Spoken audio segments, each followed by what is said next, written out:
Bonjour tout le monde. Good morning, everyone. On va commencer ici. Si vous êtes nouveau, je suis Olivier, je suis pasteur ici. If you're new, my name's Oliver and I'm the pastor here. Avant qu'on commence, j'ai juste quelque chose pour vous dire. Si vous êtes nouveau en premier, il y a les cartes sur les chaises, les cartes de connexion. Et je vous encourage, si vous voulez vous joindre à nous, de participer plus dans la vie de l'Église, les événements qu'on fait, les choses comme ça. La carte de connexion, c'est vraiment pour nous donner ton information de contact pour qu'on peut te contacter avec les infos que tu cherches. Alors, remplis-le et amène-le à la fin du service jusqu'à la table en arrière et Gianni va la prendre et va vous donner les informations que tu cherches. So, if you're new this morning, the connection cards on the chairs.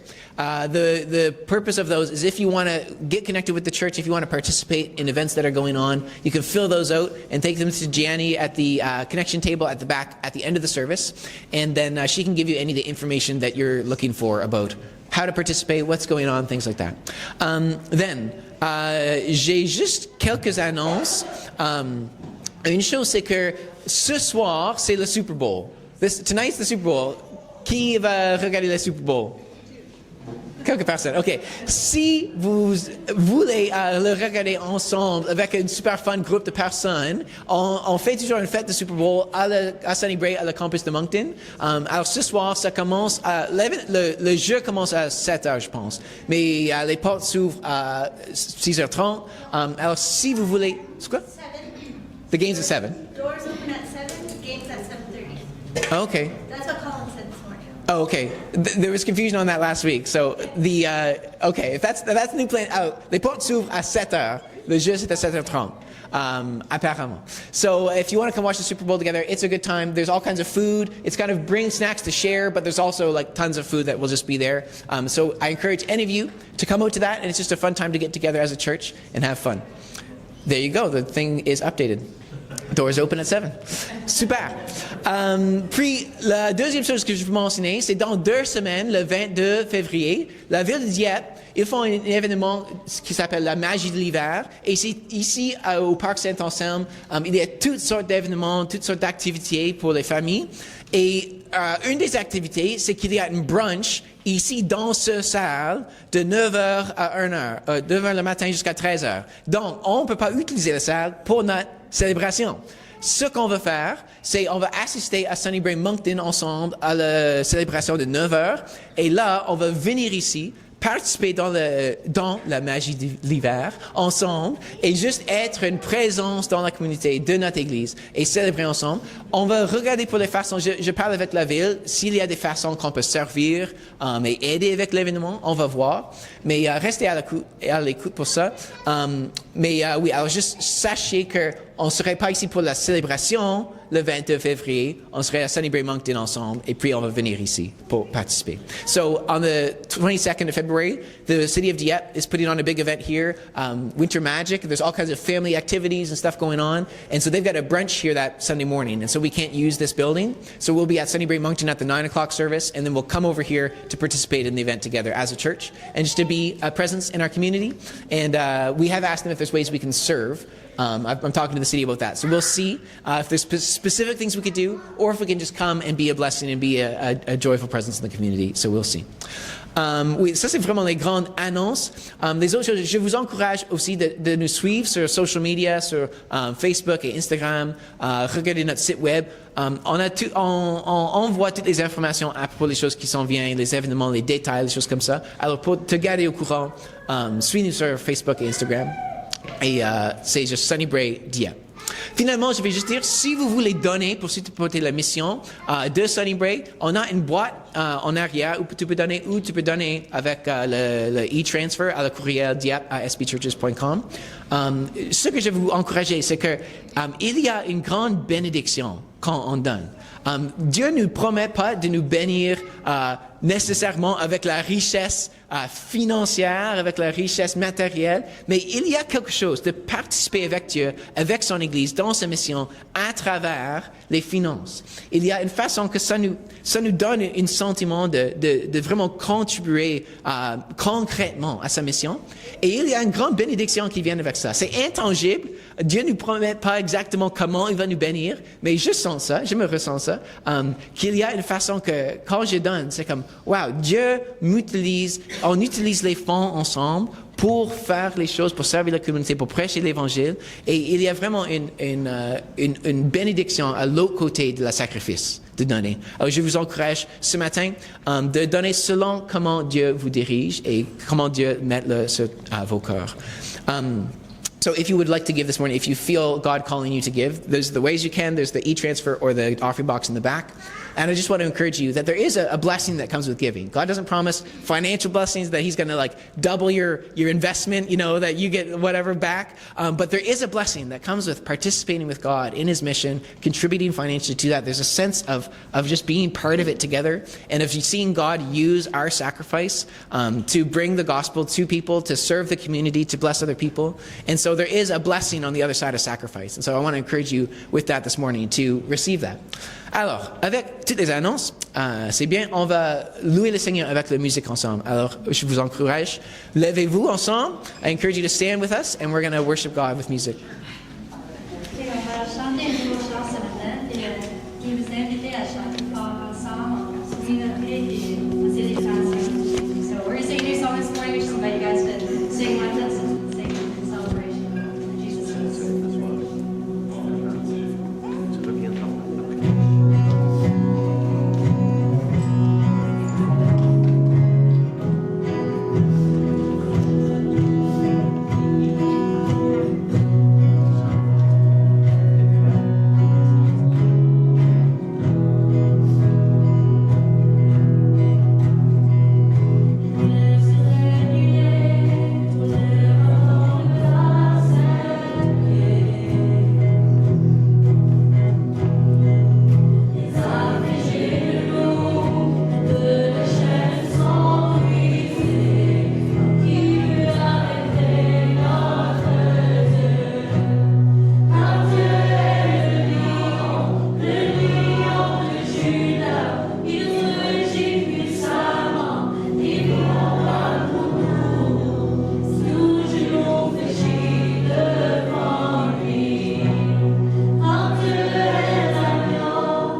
Vous pouvez vous asseoir, puis les enfants à ce temps, s'ils veulent aller à leur programme de la séquence. So, the children, if they want to head to their program in the other room, they can make their way down.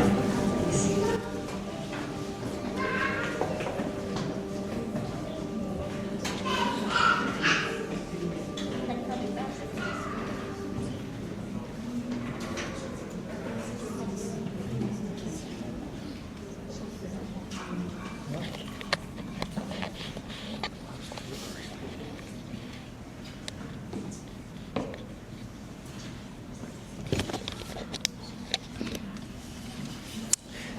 Je m'excuse, j'oublie complètement. Est-ce que j'ai demandé à quelqu'un pour lire le passage de les Écritures ce matin? Oh, c'est Richard. OK, allez-y, Richard. Comme tu es prêt. Je mélange qui je demande chaque semaine ou qui je demandais à faire le Sainte-Seine. Merci. Bonjour tout le monde. La lecture ce matin, Jean chapitre 10. Vraiment, je vous l'assure, si quelqu'un n'entre pas par la porte dans l'enclos où l'on parque les brebis, mais qu'il escalade le mur à un autre endroit, c'est un voleur et un brigand. Celui qui entre par la porte est, lui, le berger des brebis.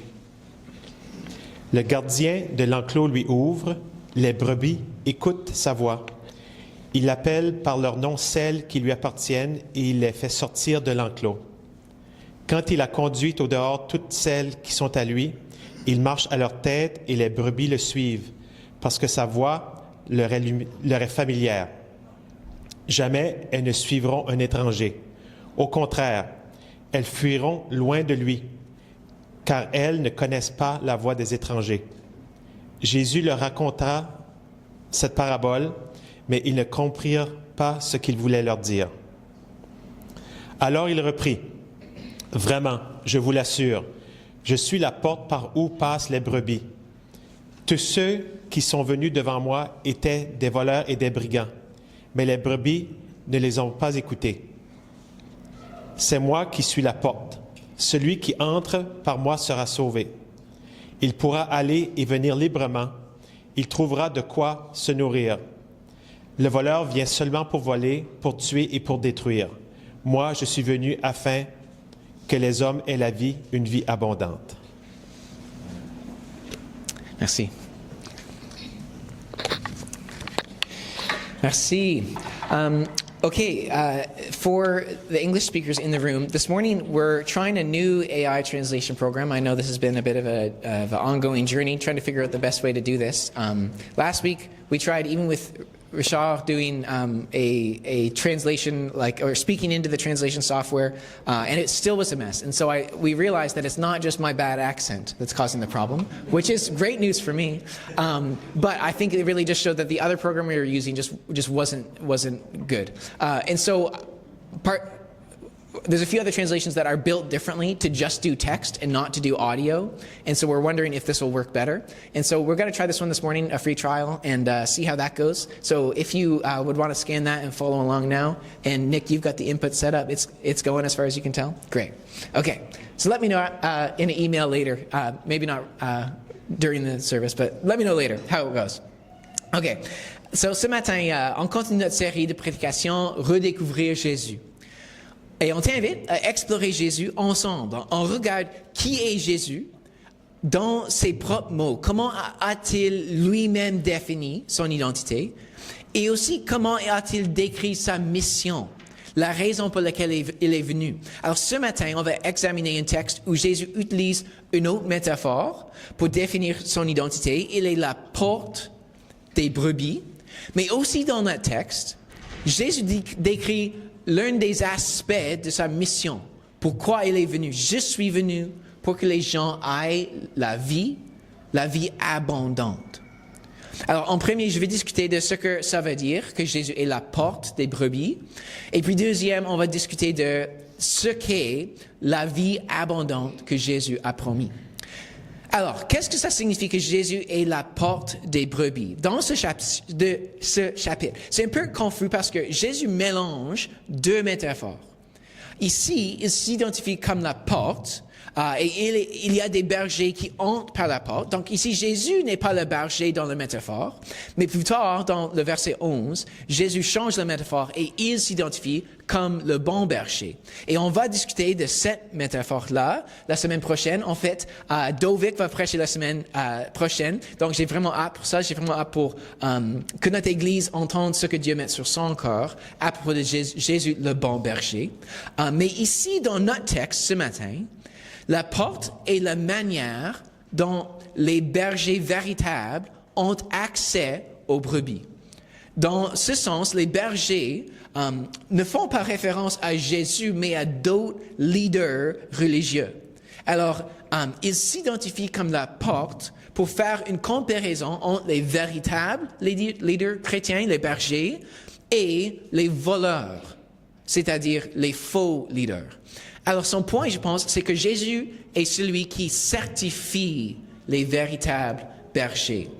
Dans versets 7 à 9, il dit, alors il reprit vraiment, je vous l'assure, moi je suis la porte par où passent les brebis. Tous ceux qui sont venus avant moi, alors les autres leaders, ils étaient des voleurs, des brigands. Mais les brebis ne l'ont pas écouté. Alors ici, Jésus fait référence à ceux qui sont venus avant lui, c'est-à-dire d'autres messies prétendus, qui ont mené le peuple juif à se révolter contre Rome et qui a fini par la destruction, par la mort. Nick, je vois qu'il y a d'autres membres de notre Église qui sont venus, qui ne comprennent pas le français. Pourrais-tu mettre le QR code encore? Bon matin, comment ça va? If you want to scan the QR code for the translation, we're trying a new program this morning, and so, but good to see you here this morning. We're glad you're here. Oui, voilà. Peux-tu ajouter aussi une langue? Peux-tu ajouter espagnol? Voilà. OK. So, en fait, oui, les autres messies prétendus. Alors, il y avait plusieurs mouvements messianiques avant Jésus dans le peuple juif. Un leader est apparu, il a attiré les disciples, mais là, chacun de ces mouvements-là ont fini par la destruction, la mort. Alors aussi dans cette métaphore, Jésus réfère aux leaders religieux de son jour, alors les pharisiens en particulier. Remarque qu'au début du chapitre, ce n'est pas le commencement d'un nouvel épisode. C'est une continuation de l'histoire dans le chapitre 9 de Jean. Peut-être que tu ne sais pas, mais les chapitres, les noms des chapitres et les versets numérotés n'étaient pas là originellement quand la Bible a été écrite. En fait, les chapitres numérotés étaient ajoutés dans le 13e siècle et les versets dans le 16e siècle. Alors parfois, les divisions des chapitres rendent confus parce que ça enlève le texte de le contexte précédent. Dans le chapitre 9, Jésus a guéri un homme qui était né aveugle et les pharisiens, les leaders d'une secte très stricte juive, ils étaient très fâchés parce qu'ils ne croyaient pas que Jésus était le vrai Messie et ils avaient peur de par leur influence sur le peuple. Donc, quand le chapitre 10 commence avec cette métaphore à propos des bergers, des brebis qui entrent par la porte, c'est une continuation de cette histoire de chapitre 9. Et Jésus fait une comparaison entre les leaders religieux, les pharisiens, les leaders égoïstes qui n'agissent pas dans le bien-être du peuple, c'est-à-dire les brebis. Par contre, les vrais bergers sont ceux qui sont approuvés par Jésus, qui entrent par la porte de Jésus. Jésus ici donne un enseignement à propos du leadership dans son royaume. Si on veut être leader dans le royaume de Dieu, si on veut être un berger qui amène les brebis à trouver la vie abondante, le chemin de la vie, Jésus enseigne que les leaders dans son royaume doivent passer par une seule porte, et c'est la porte de Jésus. Jésus donne un avertissement aux leaders religieux de son jour, les pharisiens, que s'ils ne sont pas approuvés par Jésus, s'ils ne suivent pas le chemin de Jésus, s'ils n'ont pas par la porte qui est Jésus, ils ne sont pas les véritables leaders dans le royaume de Dieu. Ce sont les voleurs et les brigands. Et Jésus donne cet avertissement adressé aux brebis, le peuple. Le voleur vient seulement pour voler, pour tuer et pour détruire. Mais moi, Je suis venu afin que les hommes aient la vie, une vie abondante. Souvent, ce verset ici est cité avec une erreur. As-tu jamais entendu quelqu'un qui a dit « Le diable vient seulement pour voler, pour tuer et pour détruire ». Mais ce n'est pas ce que Jésus a dit. En fait, Jésus dit c'est le voleur. Il ne parle pas exactement du diable, il parle plutôt des leaders, comme les pharisiens, les leaders religieux, qui n'ont pas la motivation pour le bien-être des brebis, mais la motivation égoïste. Alors ce matin, je dirais que cet enseignement de Jésus, principalement, me confronte. Souvent, je vous mets au défi, mais ce matin, Jésus me met au défi. En réalité, toutes mes prédications me confrontent aussi. Je dois vivre ce que je prêche. Mais ce matin en particulier, il faut que j'examine mes motivations. Est-ce que j'entre par la porte de Jésus? Est-ce que je suis son chemin, son exemple? Est-ce que mes motivations sont pures? Sont-elles pour le bien-être des brebis, pour vous autres? Est-ce que je dirige le troupeau, par exemple? Est-ce que je dirige les brebis doucement, avec compassion? Ou est-ce que je me frustre et je bats les brebis? La métaphore qui compare les leaders chrétiens avec les bergers, ça trouve tout à travers la Bible. Dans l'Ancien Testament, il y a en Ézéchiel, chapitre 34, en Jérémie, chapitre 23. En fait, le titre pasteur vient du mot latin pastor, qui veut dire berger. Mais puis, je veux attirer notre attention à un texte dans le Nouveau Testament, dans la première lettre de Pierre, qui donne des conseils pour les pasteurs. Et je pense que c'est un appel très haut pour les pasteurs, pour les leaders dans l'Église. Et ça n'applique pas juste à moi. Quand je dis c'est principalement pour moi, ça n'applique pas juste à moi, mais beaucoup d'entre vous aussi sont des leaders. Peut-être pas dans la position de pasteur, mais vous êtes des leaders aussi. Et je pense que ça applique à nous tous. Alors, Pierre dit ceci. Si on peut mettre maintenant le verset de Pierre. De Pierre, 1 Pierre 5. Ça va. C'est un peu long, donc je veux que vous le voyez pendant que je le lis. Est-ce qu'on peut mettre le verset ou vous êtes en train de faire quelque chose? Which one? 1 Peter 5. Merci. OK. Voici le conseil de Pierre pour les pasteurs. C'est pour cela que j'adresse quelques recommandations à ceux parmi vous qui sont responsables de l'Église. Je leur parle en tant que responsable, comme eux, et témoigne des souffrances de Christ, moi qui ai aussi part à la gloire qui va être révélée. Prenez soin du troupeau de Dieu. Le mot grec traduit comme prenez soin, c'est poimanete, un verbe qui décrit l'action d'un berger, de prendre soin des brebis. Prenez soin du troupeau de Dieu qui vous a été confié. Faites-le non comme si vous y étiez contraint, mais par dévouement, comme Dieu le désire. Non pas par de honteuses raisons financières, mais de plein gré. Et n'exercez pas un pouvoir autoritaire sur ceux qui ont été confiés à vos soins, mais soyez les modèles du troupeau. Alors, quand le berger en chef paraîtra, c'est-à-dire Jésus, vous recevrez la couronne de gloire qui ne perdra jamais sa beauté. Vous de même, jeunes gens, soumettez-vous aux responsables de l'Église. Alors, Pierre part maintenant aux brebis. Et vous tous, dans vos relations mutuelles, revêtez-vous de l'humilité. Car l'Écriture déclare, Dieu s'oppose aux orgueilleux, mais il accorde sa grâce aux humbles.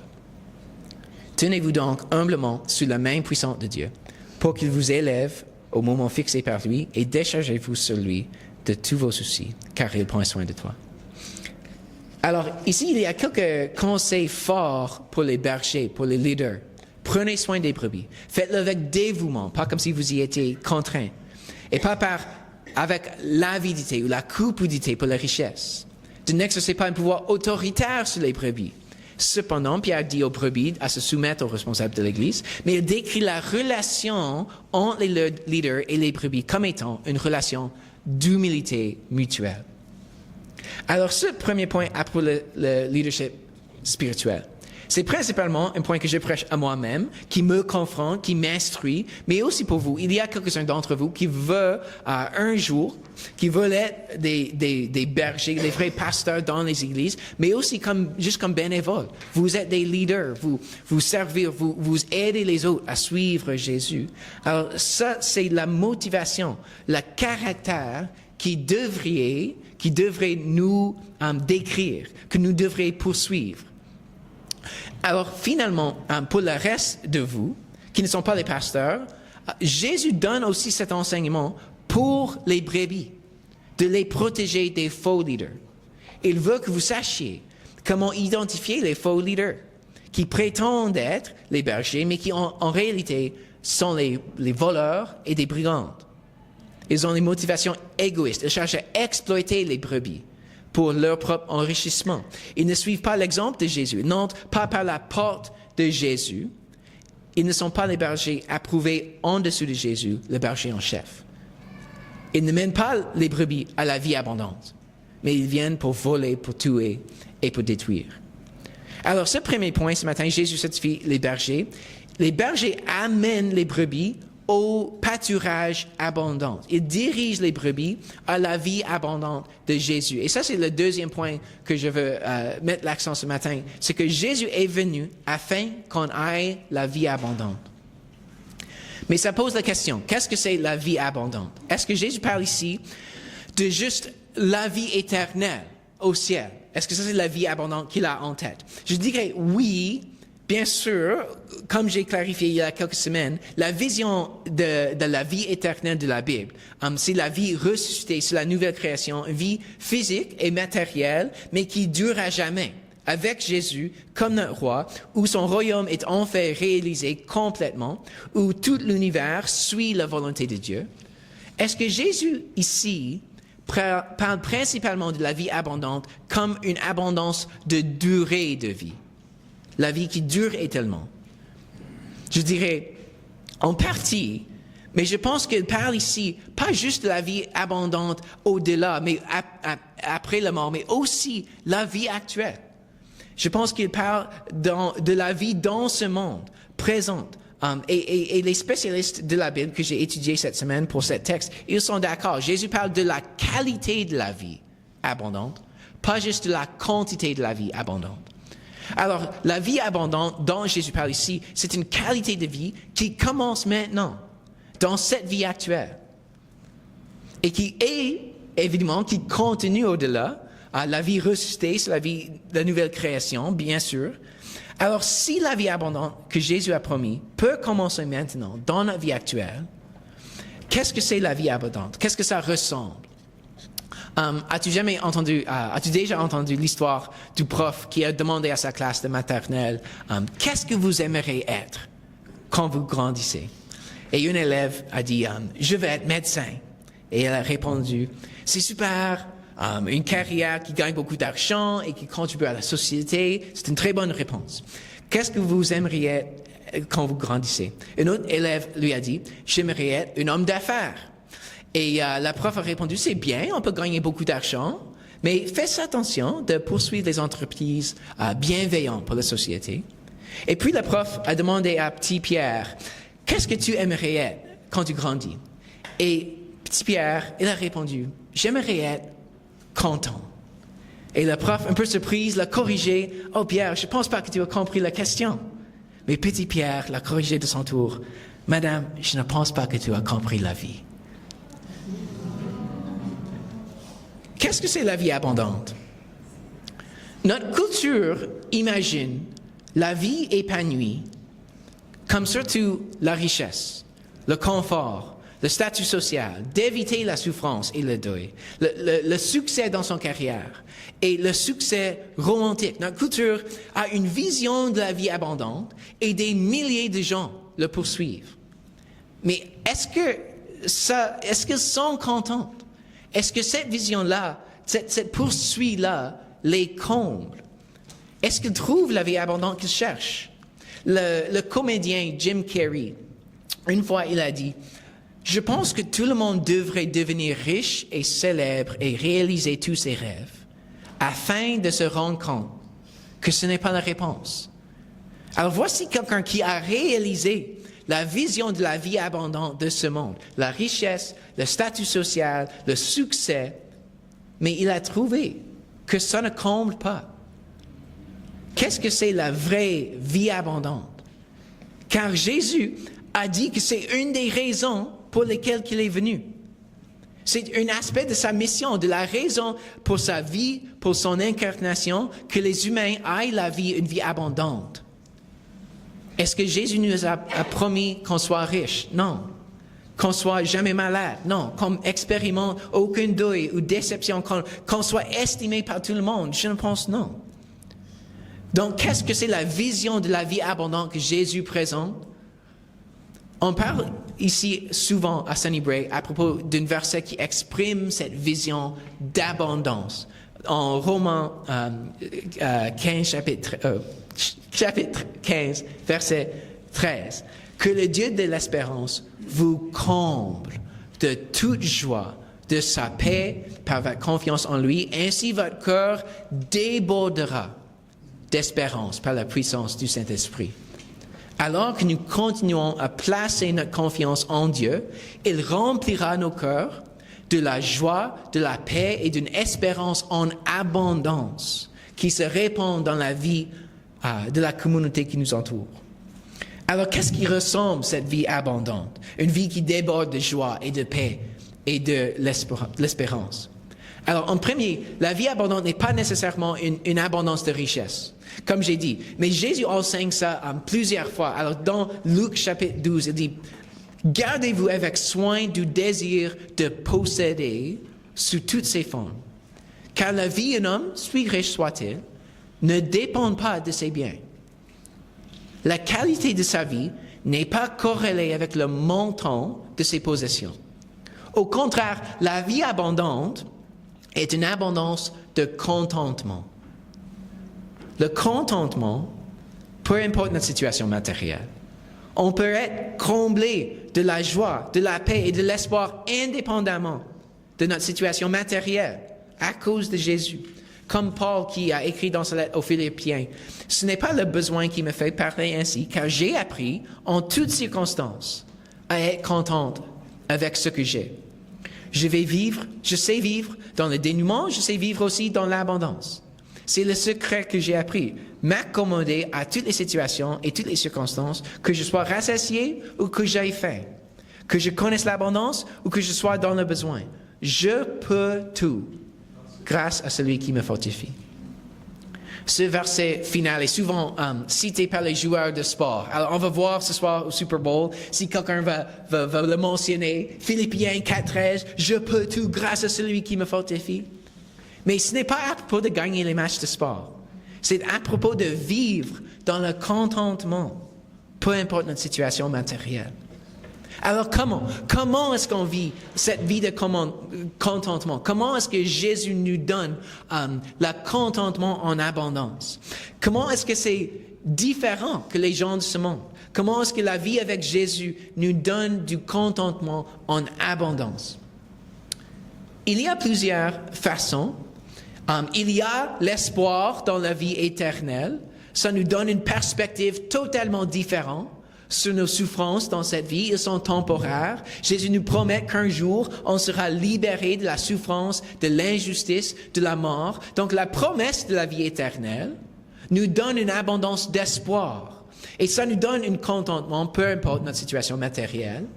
Mais comme j'ai dit dans notre texte, Jésus ne parle pas uniquement de la vie éternelle, mais il nous promet aussi une vie abondante dans ce monde. Une vie de paix et de joie et de contentement en abondance. Alors, comment? Je propose ceci. Jésus donne du contentement à travers son Église. As-tu déjà entendu de la pyramide de Maslow ou la hiérarchie des besoins du psychologue Abraham Maslow? Les étudiants qui étudient la psychologie. Oui, alors, Abraham Maslow, il a identifié plusieurs niveaux de besoins qui ressentent les humains. Ça commence en base avec les besoins physiologiques comme la nourriture, du logement, puis il monte quand on monte la hiérarchie, on ressent les autres catégories de besoins, comme la sécurité, les besoins d'appartenance et d'amour, les besoins d'estime de soi et des autres, et les besoins d'accomplissement de soi. Ce sont les besoins réels des humains. C'est juste une observation scientifique. Ce sont les choses qu'on a besoin pour se sentir comblé. Et ce que je vous propose, c'est que Jésus ne nous promet pas une abondance de richesses individuelles, mais je propose que si l'Église fonctionnait comme Jésus a envisagé, comme une famille d'amour qui prenait soin les uns les autres, qui honorait les uns les autres, tous les besoins que Maslow a identifiés seraient comblés parmi nous. Les besoins physiologiques. L'Église est appelée de prendre soin des pauvres, surtout les gens dont les besoins parmi la famille de l'Église. Les besoins de sécurité. Peut-être que l'Église ne peut pas arrêter les guerres, mais on est appelé de protéger les vulnérables. Les besoins de l'appartenance et de l'amour. L'Église est supposée d'être l'endroit où n'importe qui, peu importe son arrière-plan, son historique, ses péchés, peuvent appartenir et expérimenter l'amour inconditionnel de Dieu à travers sa famille. Dans l'Église, on trouve de vrais amis, la vraie famille, et les besoins d'estime. Quand Paul liste les qualités qui devraient marquer notre vie commune, il a dit ceci en Romains chapitre 12, « Que votre amour soit sincère, ayez donc le mal en horreur, attachez-vous de toutes vos forces au bien, notamment en ce qui concerne l'amour fraternel, soyez pleins d'affection les uns pour les autres, et l'estime mutuelle. Soyez les premiers de le manifester. » On devrait montrer de l'estime, de respect pour chacun de nous. Même si on se trouve à de points différents dans notre parcours avec Jésus, Jésus nous libère de notre culpabilité, de notre honte. Donc, on devrait aussi montrer de l'estime pour les uns les autres. Finalement, les besoins de l'accomplissement de soi. Dans l'Église, on est formé, on développe notre caractère d'être plus comme Jésus. C'est un des aspects de ce besoin-là. Et aussi, on réalise notre raison d'être, de servir Dieu, de contribuer à son royaume, quelque chose de plus important que notre vie individuelle. C'est un des plus hauts niveaux de satisfaction dans la vie, de sentir qu'on contribue à quelque chose de plus grand que nous-mêmes et qu'on comble notre raison d'être. Alors, dans l'Église, Jésus, il comble tous ces besoins-là. Intéressamment, plus tard dans sa vie, Abraham Maslow, il voulait modifier son théorie, son pyramide, et ajouter un autre aspect en haut du pyramide, ce qu'il a appelé les besoins de dépassement de soi. Et il a identifié, il a observé ces choses comme dans un sentiment d'appartenir à quelque chose de plus grand, de contribuer, mais aussi, pas juste ça, mais d'avoir les expériences presque mystiques avec l'infini, avec l'ultime, avec le divin. Il a dit, ça c'est un besoin des humains. Et c'est seulement à travers une connexion avec Dieu, dans son Église, qu'on expérimente une vraie connexion avec l'ultime, une vraie relation d'amour mutuel avec l'ultime, avec le divin. Alors, je dirais que quand l'Église fonctionne comme Jésus l'a envisagé, on vit une abondance de contentement. On a tout ce qu'il faut, pas individuellement, mais comme j'ai expliqué la semaine dernière, c'est un projet d'équipe, suivre Jésus. Mais ça pose la question, qu'est-ce qui est différent, qu'est-ce qui est unique à propos de l'Église comparé à d'autres organisations non religieuses? Comme, est-ce que quelqu'un pourrait dire la même chose à propos du Club Rotary ou de leur équipe d'hockey ou de leur famille biologique? Oui, ils comblent comme tous ces besoins. Voici ce qui est différent. Voici comment l'Église est uniquement la communauté que Jésus nous donne pour qu'on aille la vie abondante ensemble. Ce qui est unique, c'est que Jésus est le centre de l'Église. Les autres organisations comme le Club Rotary, le Club des Lions, ton équipe de hockey, ils sont souvent très chaleureux, ils sont souvent très amicaux et bienveillants absolument, mais ils ne sont pas centrés autour de Jésus. Les gens qui forment le groupe n'ont pas nécessairement reçu la grâce de Jésus et l'Esprit de Jésus qui nous rendent capables d'aimer les uns les autres, peu importe nos différences. Sans la grâce et la présence de Jésus, on ne peut pas vraiment montrer l'amour inconditionnel. On peut aimer les gens qui nous aiment, nos amis. On peut aimer les gens qui sont comme nous. Mais si on n'a pas reçu l'amour inconditionnel de Jésus, on ne peut pas montrer l'amour inconditionnel aux autres. On ne peut pas former une communauté d'amour inconditionnel. Si on n'a pas reçu la grâce de Jésus, on aurait toujours un esprit de supériorité.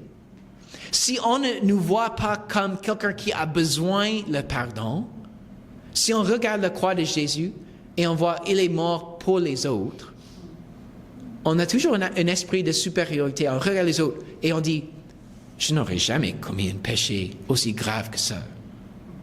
Ou comment ça qu'il continue dans les mêmes habitudes de péché. Mais quand on comprend l'Évangile, quand on regarde la croix, que Jésus avait besoin, le Fils unique divin de Dieu, fallait mourir parce que je suis un pécheur si mauvais. Je suis plus mauvais que je ne l'ai jamais craint. Et pourtant, je suis plus aimé que je n'ai jamais espéré. Je suis un pécheur si mauvais qu'il fallait que le Fils de Dieu meure. Ça me donne de l'humilité. Quand on comprend l'Évangile, ça nous donne des ressources pour aimer les autres inconditionnellement. Donc l'Église est une communauté unique parce que nous sommes centrés autour de Jésus. Nous avons tous expérimenté son amour parfait. Et alors, Jésus peut nous donner une abondance de contentement à travers l'Église, une abondance d'amour, une abondance d'appartenance, une abondance de générosité envers les autres, une abondance de grâce, de pardon, de réconciliation. Et cette expression concrète de la vie abondante en groupe, elle est fondée sur l'expérience intérieure, individuelle, de chacun de nous, de recevoir l'amour abondant de Jésus. Pour qu'on exprime concrètement cette vie abondante, il faut qu'on reçoive la grâce abondante de Jésus. Il faut qu'on ait une connexion d'amour abondante avec Dieu nous-mêmes. Alors l'invitation ce matin, c'est de recevoir la vie abondante de Jésus. Il a dit, je suis venu pour que les gens aient la vie, une vie abondante. Alors reçois-le. Il est venu pour mourir sur la croix à ta place. Il fallait que le Fils unique de Dieu meure à cause de tes péchés et mes péchés. Mais son amour pour toi est si abondant.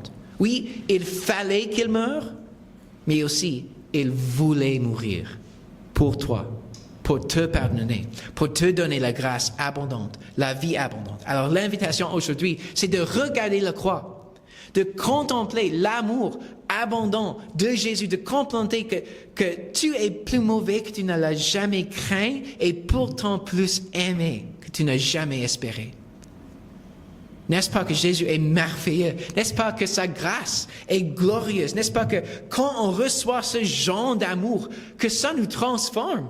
Que ça nous remplit d'une abondance d'amour et de joie et de paix et d'espoir qui déborde de nos cœurs envers les autres. Donc ce matin, si pour la première fois ou pour la millième fois, regarde Jésus, regarde la croix et sois émerveillé et réponds avec la gratitude, avec la louange, réponds avec la soumission à Jésus comme Seigneur, réponds avec de l'amour réciproque et puis participe dans la vie de l'Église. Joins-toi à l'Église par le baptême, participe à la vie de l'Église, aide les autres, contribue généreusement à la mission, pardonne les autres comme Jésus t'a pardonné et ensemble, recevons la vie abondante. Prions. Jésus, nous te remercions que tu es venu pour qu'on ait la vie et une vie abondante. Une vie d'une abondance de contentement, d'une abondance de joie, de paix et d'espoir, une abondance d'amour. Et Seigneur, je te remercie pour ton Église. Je remercie pour cette église locale qu'on expérimente ici une avant-goût de cette communauté où nous sommes tous comblés des plus grandes, les besoins de base de notre cœur sont comblés. Et les besoins les plus hauts de l'appartenance, de l'estime de soi et des autres, de la surpassement, de dépassement de soi. Jésus, cette connexion avec toi, avec l'ultime, avec l'infini, que tu nous donnes cette connexion surréelle. Pas parce que nous sommes dignes, mais parce que tu nous as aimés. Même dans notre état si mauvais que tu fallait mourir pour nous. Tu nous aimais tellement que tu voulais mourir à notre place pour nous pardonner, pour nous donner ton amour en abondance. Alors ce matin, je prie pour nous tous dans cette salle que on reçoit de nouveau une vision de la bonté de la croix, de la grâce de la croix, qu'on voit ce que tu as fait et qu'on réponde avec un amour, avec de la gratitude, avec de la louange. Je prie pour ceux qui sont ici ce matin, peut-être pour la première fois, qu'ils voient réellement la croix et ce que tu as fait pour eux sur la croix. Je prie que tu ouvres les cœurs, que tu ouvres les yeux, qu'ils te voient et ils voient ta bonté et ta grâce et ton amour et qu'ils reçoivent, qu'ils répondent avec la soumission à toi, Jésus, qu'ils répondent avec un désir de te connaître, de te suivre, d'avoir cette connexion avec le divin à travers Jésus. Et que tu remplis leur cœur avec l'amour, que ça déborde avec de la joie et de l'espoir et de la paix, le contentement. Dans le nom de Jésus, je prie. Amen. Alors maintenant, on va célébrer la Sainte Seine. Le pain, un aliment de base, comme on a discuté il y a quelques semaines, et le vin, un symbole d'abondance, de la récolte, de la joie. Jésus nous donne la vie quand on était mort, et plus que ça, il donne une vie abondante. La communion, elle symbolise cette abondance, un grand repas, une fête, une célébration de l'abondance de ce que Dieu a pour vous, de la joie que Jésus nous donne. Oui, c'est un moment de confession et de repentance. Alors, on va prendre un moment pour confesser nos péchés, mais aussi, c'est un moment de réjouir, de remercier Dieu, le Seigneur, qu'il nous pardonne, qu'il promet de nous pardonner quand on confesse nos péchés et qu'il donne la vie abondante, la grâce abondante, l'amour abondant. Donc, réfléchissons ensemble, prenons un moment de repentance et puis célébrons et recevons le symbole de la vie. Donc, on va préparer les éléments. Prenons un moment de réfléchissement, de repentance. Et puis, quand tu es prêt, viens recevoir les éléments. Retourne à ta siège, mangeons et buvons, et puis on va chanter ensemble. Vous pouvez vous lever quand vous avez fini de prendre les éléments.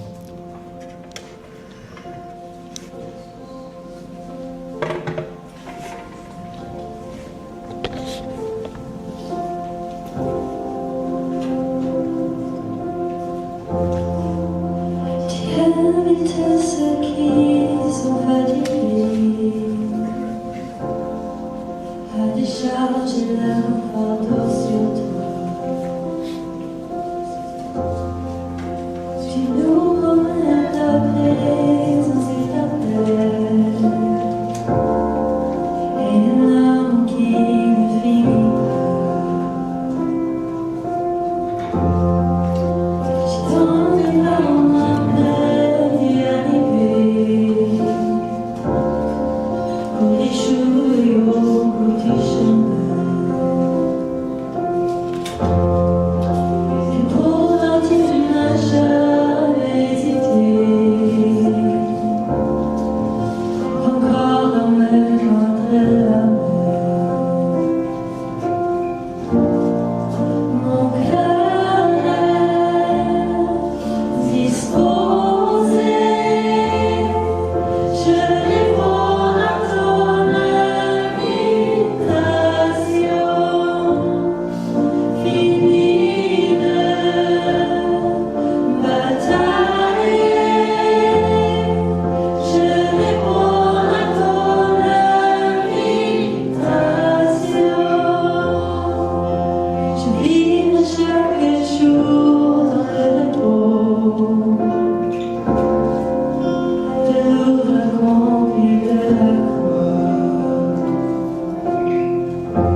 Tout l'amour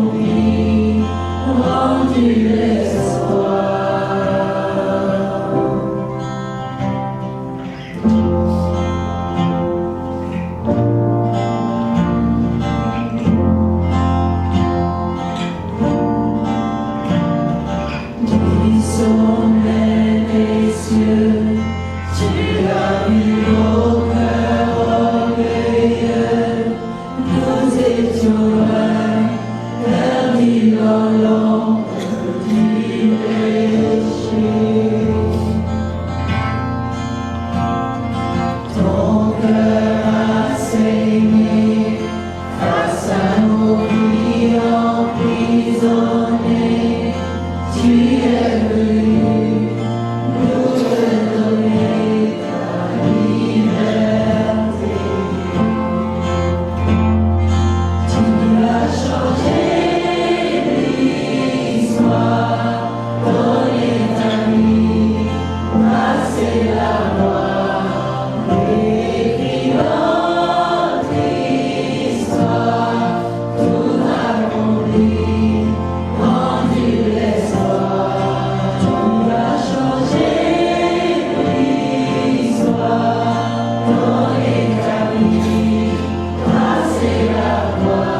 Amen, Seigneur. C'est ton amour parfait qui nous comble, ton amour parfait qui nous donne tout ce qu'on a besoin, ton amour parfait qui t'a motivé de donner ta vie, de t'offrir sur la croix pour nous racheter, pour nous donner même un espoir de le pardon, d'une vie avec toi, d'une reconnexion avec notre Dieu, avec l'ultime. Tout à cause de ton amour pour nous, même quand on était les pires de pécheurs. Alors on te remercie ce matin, on te loue, on t'adore à cause de ton amour parfait. Et je prie pour nous tous qu'on reçoit cet amour et que ça remplit nos cœurs jusqu'à la point qu'il déborde de l'amour envers le reste de l'Église, envers les uns les autres et envers notre ville, notre communauté. Qu'il voit ton amour à travers ton Église. Que ça change les choses réellement dans nos familles, dans nos quartiers, dans notre ville, dans notre société. Que ton amour qui transforme les cœurs et les communautés, un cœur à la fois, que ça change les choses. Que ton règne vienne sur la terre comme au ciel. Que ta volonté soit faite, Seigneur. Alors, Seigneur, on te donne à toi. Ça commence avec nous. Tout qu'on peut contrôler, c'est nous-mêmes. Alors, on te donne complètement à toi. On reçoit ton amour. On reçoit ton pardon. On confesse nos péchés. On veut réconcilier avec ceux que nous avons offensés. Et on va pardonner ceux qui nous ont offensés. Alors, Seigneur, utilise-nous, remplis-nous. Que ton règne vienne. Dans ton nom, Jésus, je prie. Amen. Amen. Alors, je vous rappelle de compléter la carte de connexion et amener-le à la table en arrière à la fin du service. Je vous encourage d'assister ce soir au Super Bowl à Sunnybury Moncton. Et je vous bénisse et je prie que la vie abondante soit réalisée parmi vous, dans votre cœur, dans vos familles, dans notre Église, qu'il y ait une abondance d'amour et d'espoir et de vie abondante parmi nous. Dans le nom de Jésus. Amen.